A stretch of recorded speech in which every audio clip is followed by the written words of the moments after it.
पण आज आपल्याला चम्मचचा वापर वेगळ्या पद्धतीने करायचा आहे. आता तुम्हाला काय करायचं, तोंडात चम्मच ठेवून हात मागे करून या बाउल मधलं धान्य या बाउल मध्ये तुम्हाला टाकायचं आहे.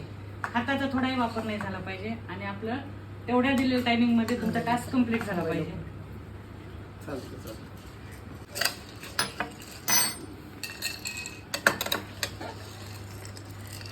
छान, टाळ्या टाळ्या वाजूयात आपण यांच्यासाठी. खूप छान करायला लागलेले आहेत. मला वैष्णवी ताईच्या बाउल मध्ये जास्त धान्य दिसायला लागले. भैया लवकर लवकर.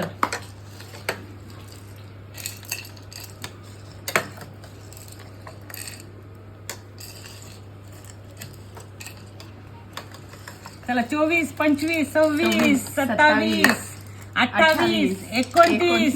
Stop stop. Stop stop stop. Madam सांगतील आपल्याला कोणाच्या याच्यामध्ये जास्त धान्य आहे. याच्यामध्ये जास्त लखन भैया यांच्या पार्टीमधलं धान्य जास्त आहे. तर या राऊंडचे विनर आहेत लखन भैया. आता मान्य करावं लागणार आहे. आता आपल्याला आपले जज जे होते त्यांनी बघितलंच नव्हतं कोणाची वाटी.